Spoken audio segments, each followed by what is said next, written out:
Right, fantastic. So I'm Fiona, I'm from Make Happen, and this is a session all about study skills and trying to make the most of your revision and your planning time. So as I say, I'm from Make Happen, and we work with a number of different organisations, as you've probably seen from our website. And this session is, you can use top tips from it, you can pick and choose, and you can watch it again if you want to. So we're going to be learning about different memory strategies to help you revise and practice a couple of study skill techniques, just depending on time. Make sure you've got a pen handy and some paper, and make sure you've got no distractions like mobile phones, dogs, or anything like that. So lock the dog away, turn your phone on silent, grab yourself some pens. The more colours you've got, the better. So you've got some coloured felt tips, highlighters, ruler would be useful, but not essential. But minimum, really, a pen and a bit of paper. So whether it's A4 paper, just so you can make some notes as we go along. So effective study, it's all about embedding information and getting it stuck in your head so you can actually regurgitate it in your exams. So let's have a look at this picture. Can someone tell me what you can see? So what can you see? Anyone want to come up with any ideas? Pop it into the chats. So first thing you're going to see is probably a tiger. That's what everybody's saying. Yeah, I can see a tiger there. But then have another closer look at it again. Do you see anything else? Someone might have seen it straight off. It took me a while before I saw it. There's a face, as you can probably see just here. I don't know if you can see my pointer. There is a face embedded in there. So basically, it's not always what you see on the first thing. You don't automatically see everything that you need to. And the more you keep going back to it and you see something else, it's going to embed into your mind. So every time you see that photo now, you're going to see the tiger, but you're probably going to actually focus in on the face just there. So let's have a little bit of a brain warm-up session. So what I'd like to do is, for the next few slides, I want you to say the colour that is on the screen, not the actual written word. So let's just have a practice of this and have a go with the first one. So the first one, what do you see? Now, most of you might say red because it's typed as red, but I want to say blue in this case. So let's have a quick run through. I'm only going to give you about 1 or 2 seconds for each one. It's just to get your brains thinking. So there's just a few more. There's about another 7 more coming up. So let's give it a go.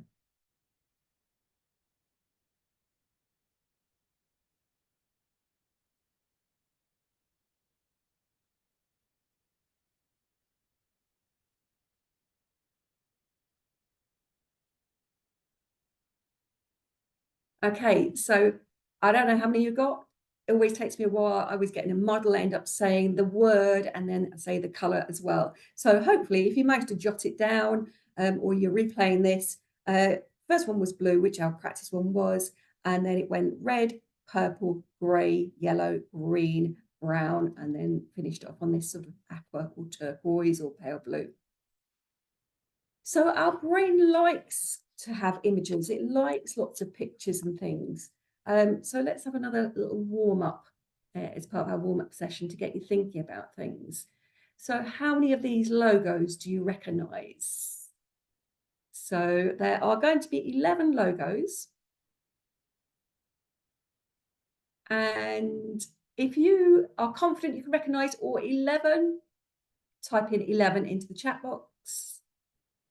If you can only recognise 4, type in 4 to the chat box. Ah, someone's got 11.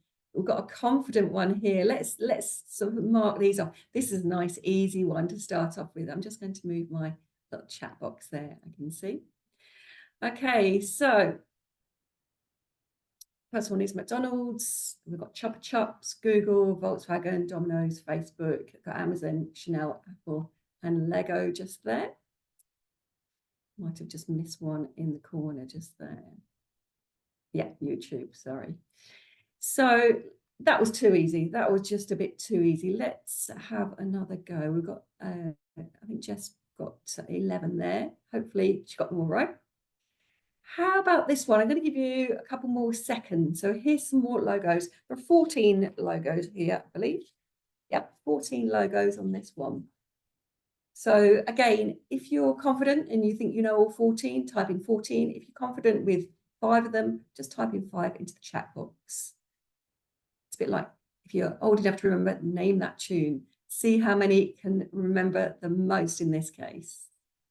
I've got 11. Someone else from Bristol can get 11 here out of the 14. Can anyone think they can beat 11? 10? Some of these are a bit more challenging. Some of them you'll know. Some of you think, oh, I've seen it before, but I can't quite remember where it is. If you want to just mark it yourself, it'll be out of 14. So just give yourself a little mark for each one. So as I say, the other ones were too easy. So we've got British Airways, we've got Network Rail, we've got Nestle, Santander, we've got BP, BBC. Next one, Unilever. So they're the ones that make a lot of toiletries and household goods like washing powder, washing up liquid, etc. Next one is the Royal Navy. Morrison's if you do the shopping. Next one, I'd accept anything to do with the government, but this one's particularly the Border Force. Aldi. We've got Barclays Bank, Dunelm, and we've got Virgin and O2 just here. So what these all have in common, they're not just random ones I've picked. All of these offer apprenticeships, which is quite relevant to a lot of people's jobs.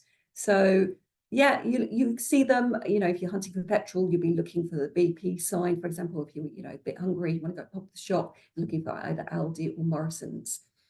So the question is, how do we revise and how do you revise? Sorry, why do we revise and how do you revise? So if anyone wants to put it into the chat, why do we revise? If anyone wants to type in quickly, why do you think we revise?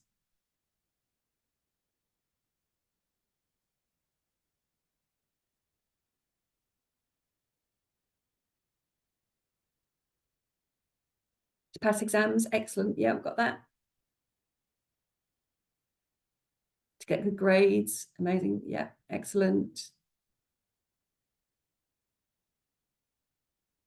So you might have put something like to remember as much information as you can embedded into your brain. Does anyone have any top tips on how you revise? Does anyone have a particular way or a method? Let's open that one up. So does anyone have a particular method that they use that they know works for them, or have seen a method that you think, yeah.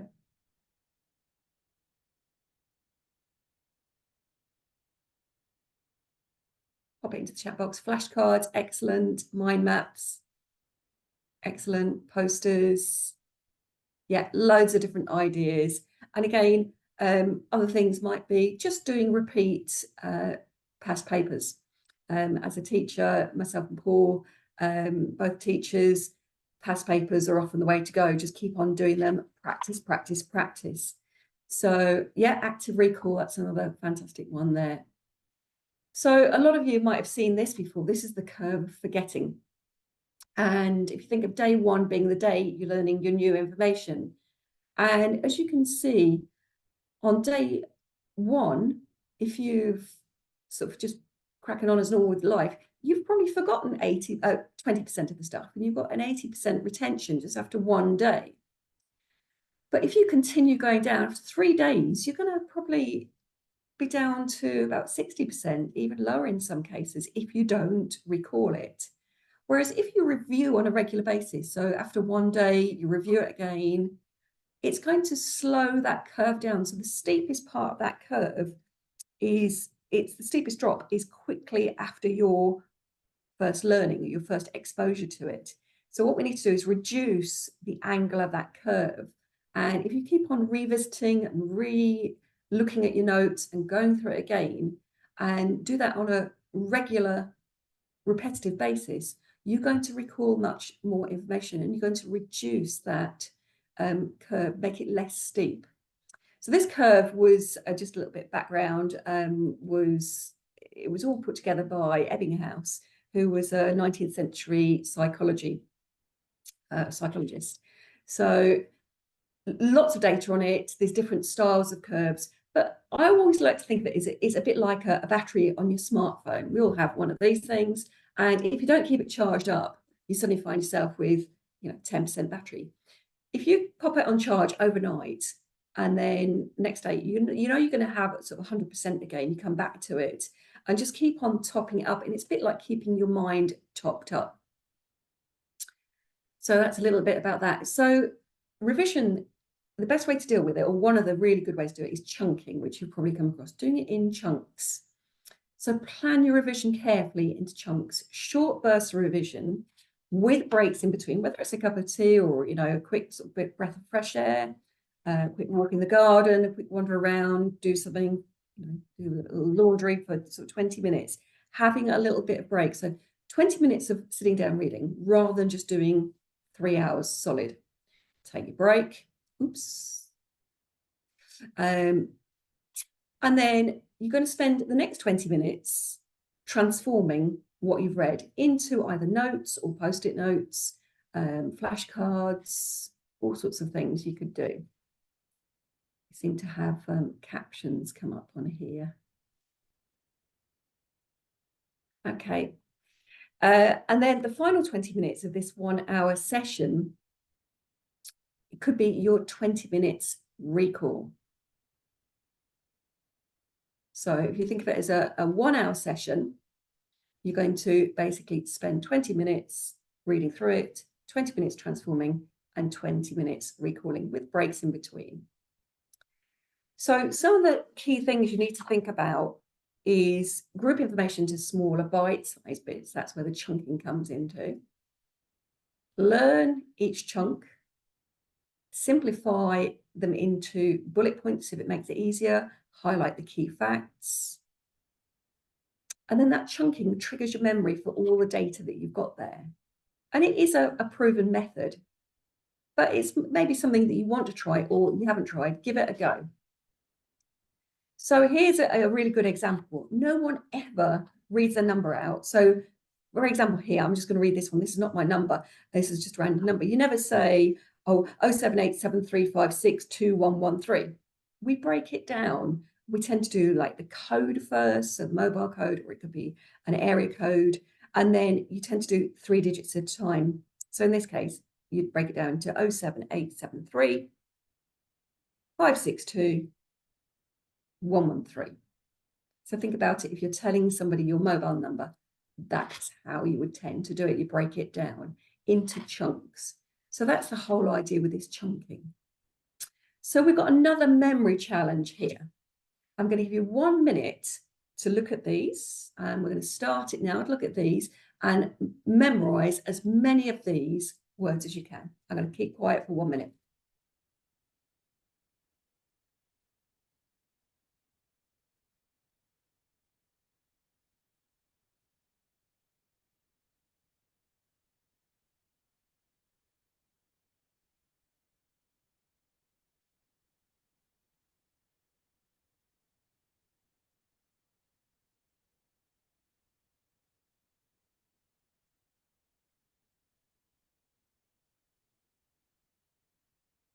Thirty seconds.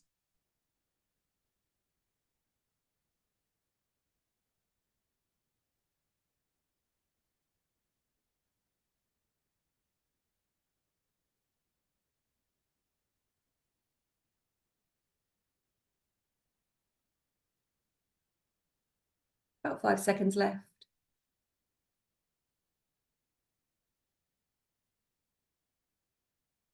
Okay, your time is up. What I'd like you to do is write down or, be able to recall as many of those words as you can. So I'm going to give you another minute just to do that. There's no timer on this one. So write down as many of those words as you can, or be prepared to recall as many as you can.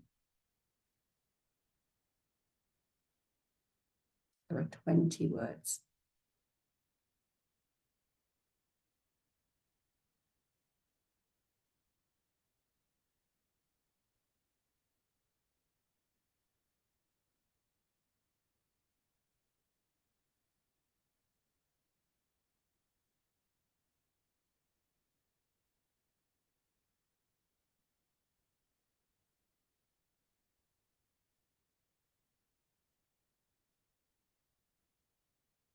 If you're watching this video a little bit later, if you want to pause the video and give yourself a little bit longer, you can certainly do that.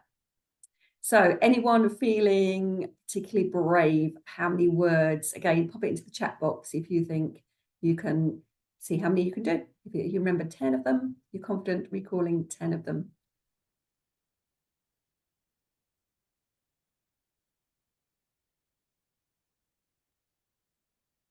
Wow, got 20 there. Hopefully no one cheated and took a screenshot or jotted them down. So 20, excellent, Jess, well done. Oh, got someone with 6 there. So here's the list again. So we've got someone with 20, got someone with 6.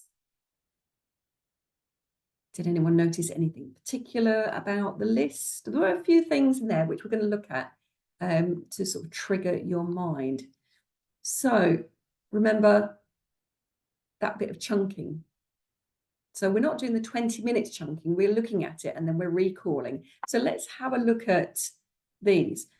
You might have noticed colours and pictures in there.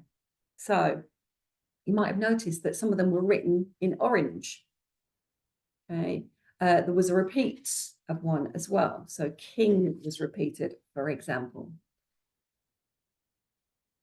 And you might want to use pictures to help you to remember things. You might have characters, for example, like Romeo, Snoopy, a monster. You might think of a green monster to help you remember. You might have icons or pictures in your mind, someone being exhausted, feeling very sleepy, music, someone dancing or some musical notes. The colour orange or a glass of orange juice might have helped you. And again, there's loads of other things like different people, different things, picture of a dog, someone being quiet, a bride, for example. It could be lots of pictures that you can remember. So there's lots of different things to help you. So using colours, pictures and associations to help you remember. And when I was looking through the list, I didn't actually spot the first one. There were king was repeated twice on there, but I did remember a few characters. So applying this is quite a simple technique. So the other thing you can do, you can use trigger words. You might have grouped by associated words in different categories to help you chunk it together. So this is another part of that chunking. You might group them. Can you think about what words we could use? What would each group? So if you look at this list, could you separate it into 5 or 6 different sections, for example? So are there different categories you could do? So just have a quick look. And think of maybe 4 or 5 different categories that you could slot all of these into.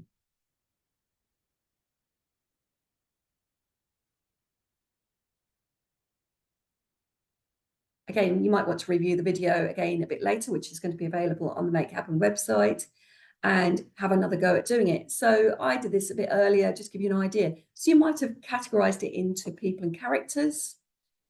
You might have celebrations, feelings, animals, and fruit. That's just one example where you could have done this. So for example, with your people and characters, you might have had Einstein, Romeo, monster, Snoopy, and the king in there. You might have in your animals a bear, a dog, and a snail. Your feelings, feeling excited, quiet, lost. Celebrations, so a bride for a wedding, for example, candle, music, and dancing. And then finally with your fruit, you might have spotted pineapple, orange, and banana in there. So you can group them, you can chunk them into groups.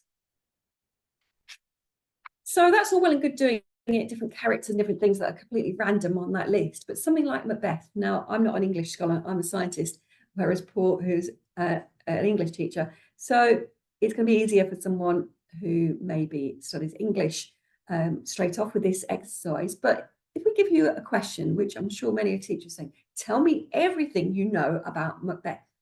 That is such a broad question. It's so much to get across. Like, what do you want to know about the characters or the different things? Whereas if we chunk it and say, what happens in Act 1? What happens in Act 2? What happens in Act 3? Who are the main characters? What are the main themes? What are the common symbols found there? And what conflicts arise?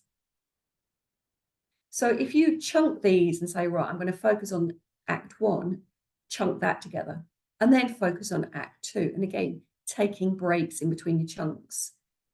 So you might have that as your question, you read through Act 1, then you transform it into maybe some pictures or thoughts. So with characters, you might have some characters in mind and do some doodles of characters or some symbols. So basically, all these questions are going to trigger your memory. So rather than that general, tell me everything you know about Macbeth, which is such a broad question and so much to break down, break it down into chunks, and it's going to make it a little bit easier for you. So a lot of you are thinking about maybe going into further education, so a college or continuing sixth form. Some of you might already be there and thinking about university in the future. So taking notes effectively when you're in a lecture theatre where maybe there's 200-300 people in that lecture theatre and you haven't got a chance to pop your hand up, you need to take some notes. And the Cornell note-taking method is a really, really useful technique. If you happen to have a sheet of A4 paper, that would be fantastic. And at least a pen.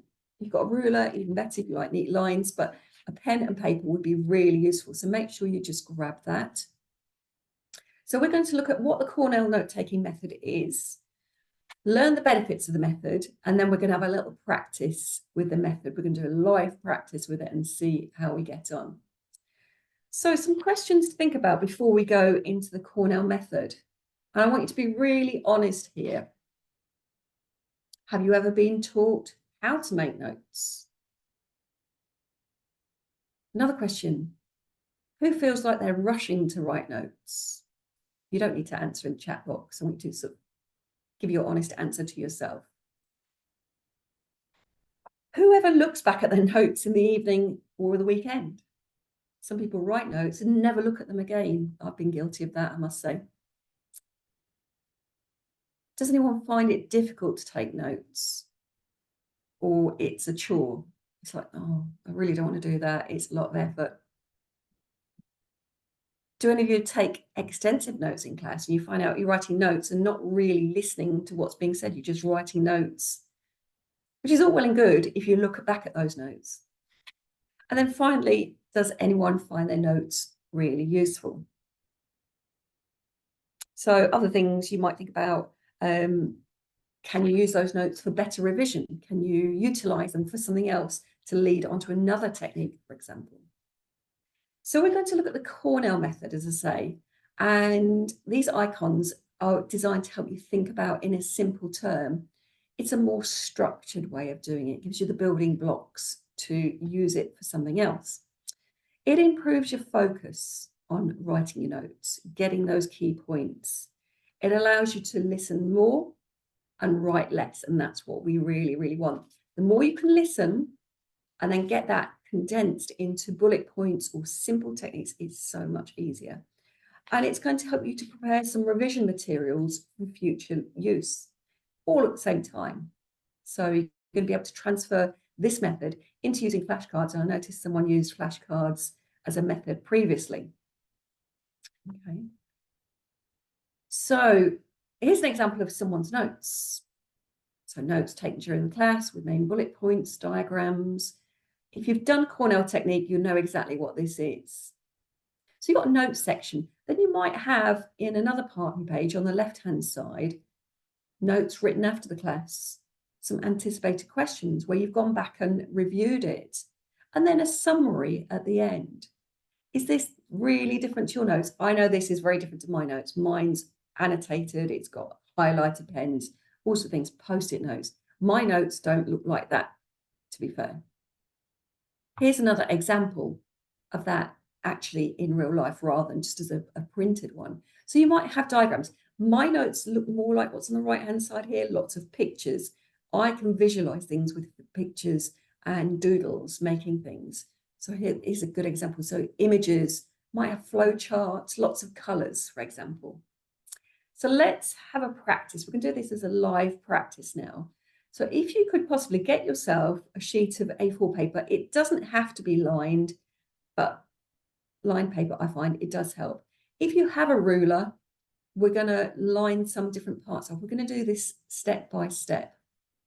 So grab yourself a notepad and let's give it a go. So what I'd like to do is write these headings that are highlighted in yellow at the top of your page. So your A4 page is like the one on my screen. So just at the top there, subject, date, and topic. Just write what you see there. You don't need to write subject title or a topic title or today's date. Just write those headings.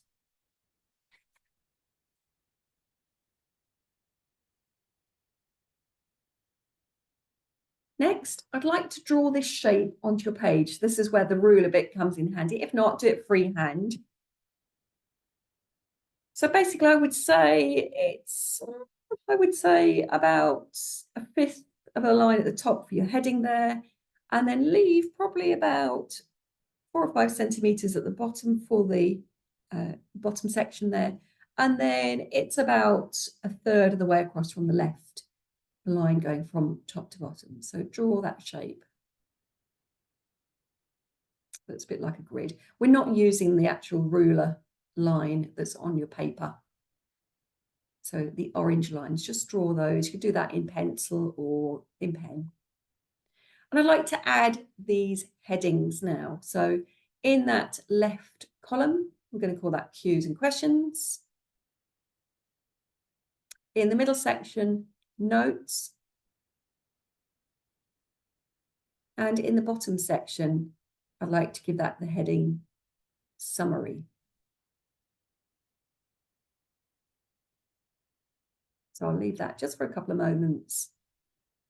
So that's what I'd like your page to look like it's a blank template.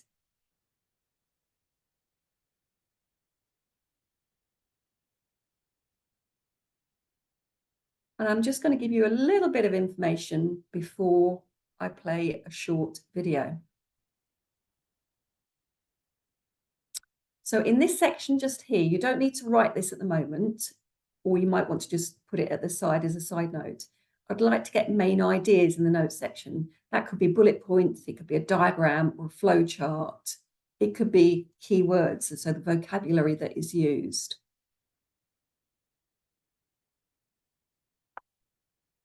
So in that notes section, main ideas.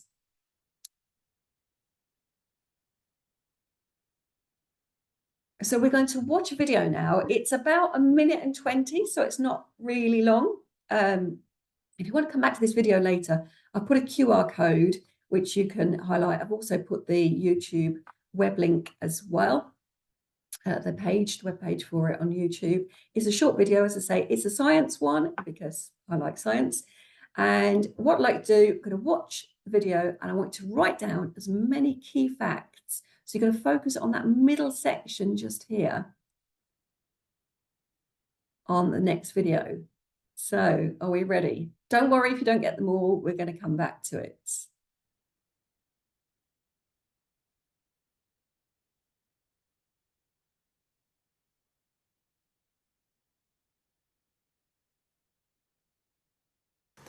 Eutrophication is a process that can happen in a water body, like a river or lake, when too many nutrients are added to the system.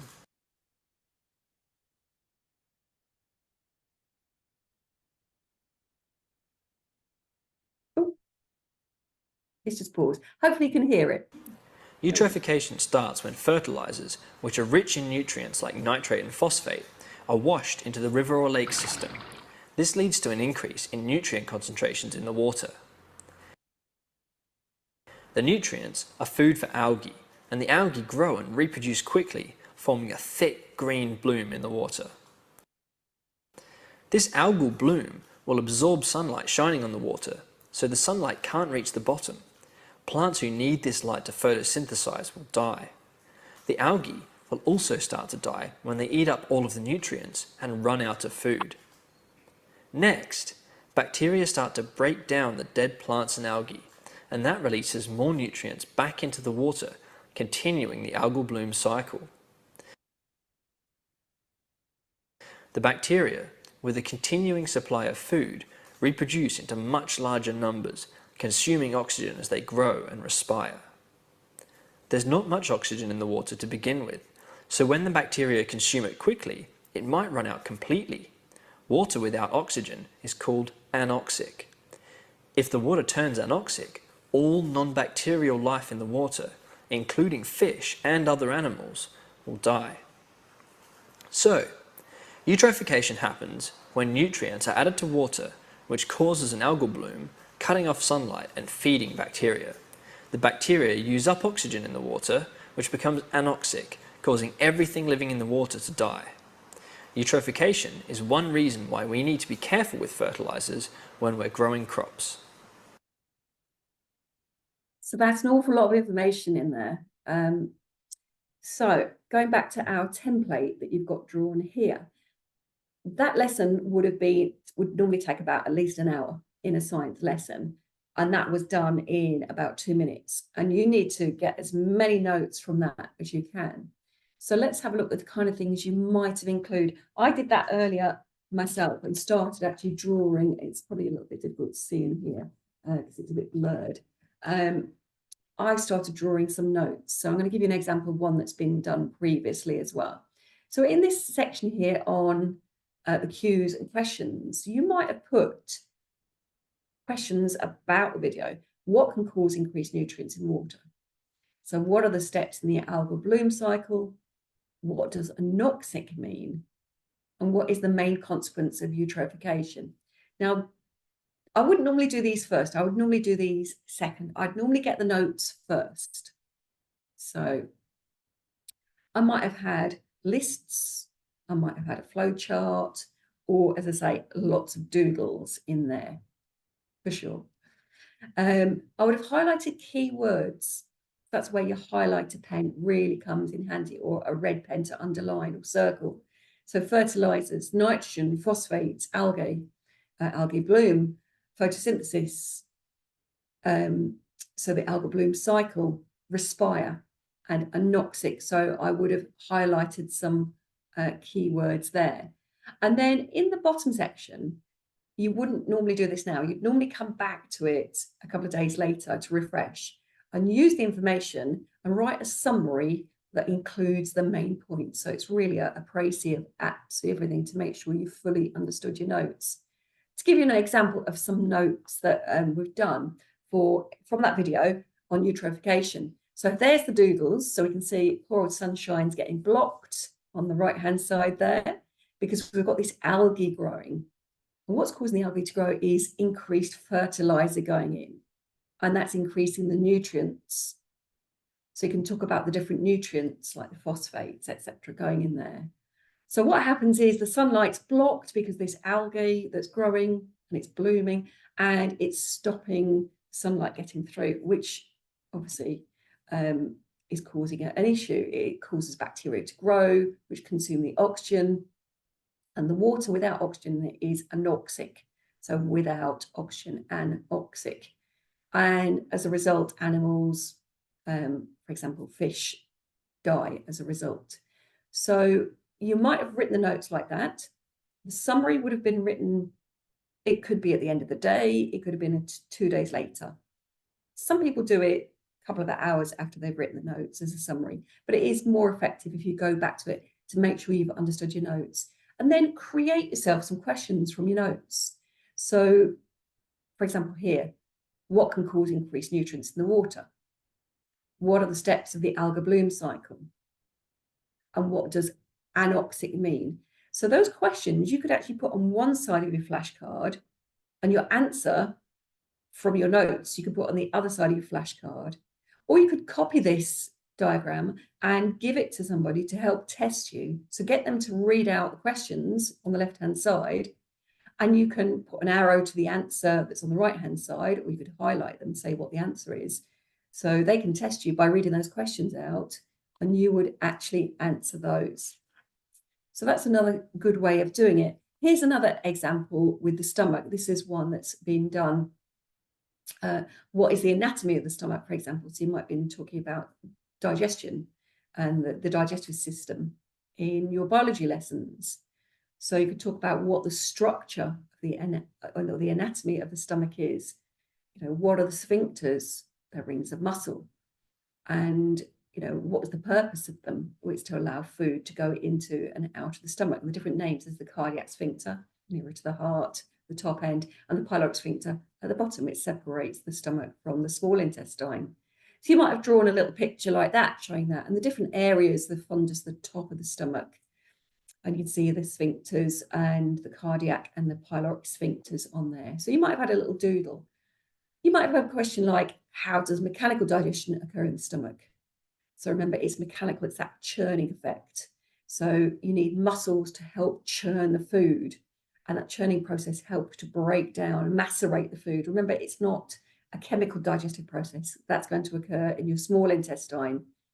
You do have acid in the stomach, which is primarily to kill bacteria, and some enzymes are more effective in an acidic environment. So you could talk about chemical digestion occurring in the stomach there. It's the acid that is creating that acidic environment to allow the enzymes to work later on. And then you could just do a summary, like an executive summary. The stomach is made of 3 layers called serosa. During maceration, stomach churns the food, and gastric gland cells secrete chemicals and enzymes, and then it leads to the formation of that mush or chyme. So fitting your Cornell method into your revision plan, remember 20 minutes reading and watching. So it might be 20 minutes just reading some notes, or it could be watching a video, or it might be a live lesson, for example. And then you're going to spend 20 minutes transferring that information or transforming it into some notes. And then what you're going to do, you can do your recall. So that's really where you're writing your questions. So it's repeating. So another method, which I'm going to touch on briefly, is mind maps.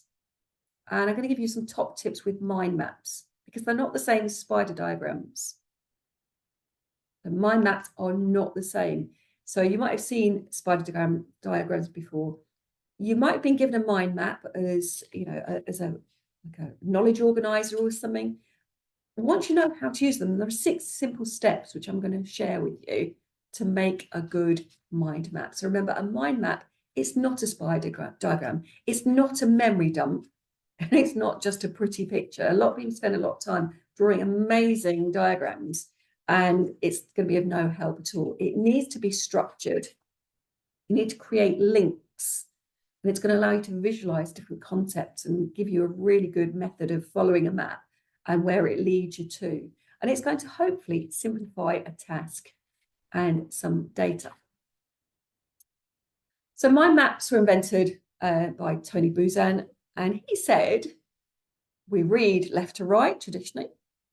In the Western world, we read left to right, but we think like this, all over the place. Your mind's going all over the shop. So we're going to have a look at 6 simple rules, 6 simple steps of mind mapping. So first of all, turn your paper landscape. So turn your paper that way on rather than portrait. That's rule number 1. Nice, easy. Get your paper right. Second one is you're going to basically,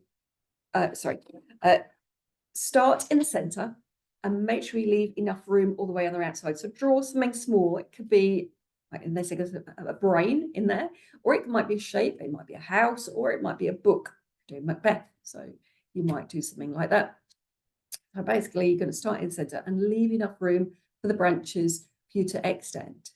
Next, we're going to use lots of pictures, use images, doodles, lots of different things to help you recall. If you're no good at drawing, stick men, stick people, absolutely fine to use. Next, colours. So again, as I said, if you've got a pot of different coloured felt tip pens, highlighters, even better. That will help to visualise things as well. Step number 5. We're going to use words, include keywords, phrases, no sentences, just key bullet points, things to help trigger. These are your trigger things. And then we've finally got our branches, no more than 7 branches, anything from 4 to 7 branches. That's the optimal number. If you have too many, it's going to be too confusing. So again, we're going to create a mind map. So we haven't got an hour to do this, but I want to give you an example. So the first 20 minutes you might spend reading. Here's an example of something we often talk in our Why Go to University talk. We might spend 10, 15 minutes talking through this. So what we'd normally ask you to do is read this. So if you're watching this as a pre-recorded video, you might want to give this a go as we go along. And as you can see, there's a lot of information in there. And when your teacher gives you an A4 sheet and say, right, read this, you know, we're going to transform this into sort of key points. So you might get your highlighter pen and start doing this. I have 50,000 subjects you could study at university. It might be a subject you've already done at school. It could be a brand new subject.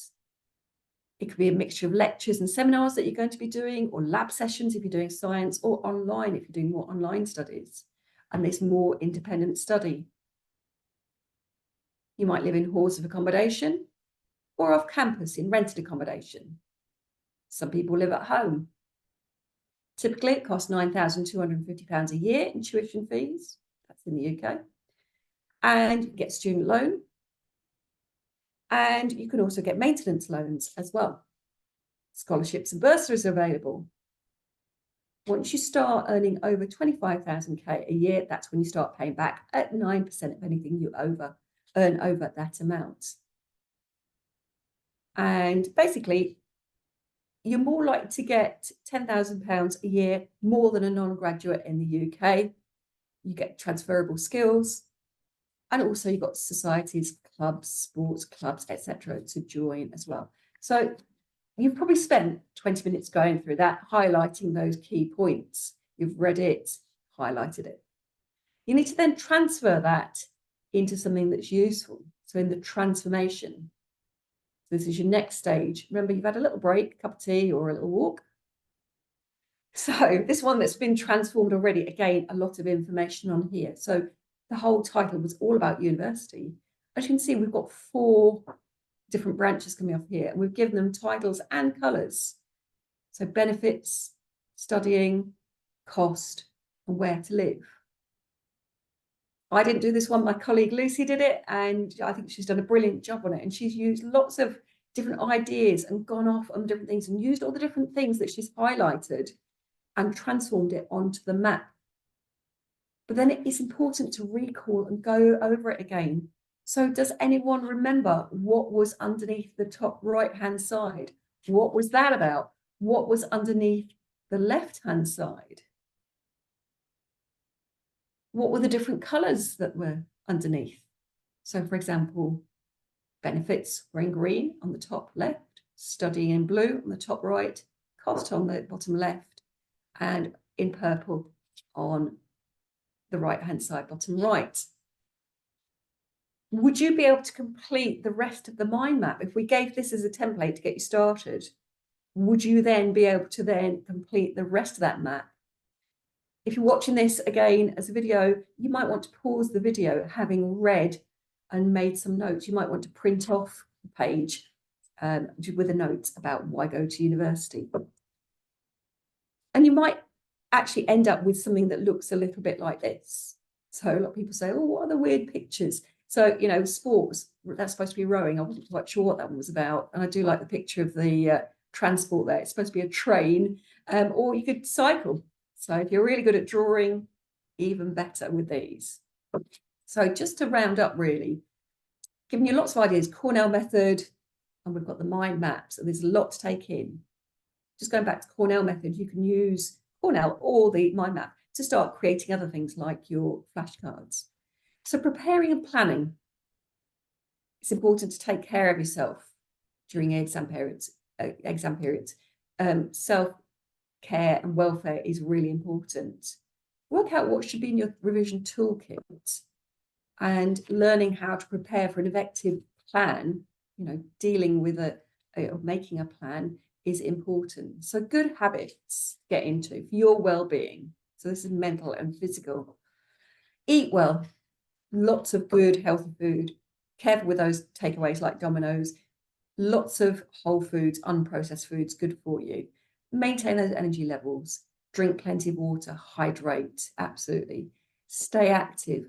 Take that break, that 20-minute study time in your chunking.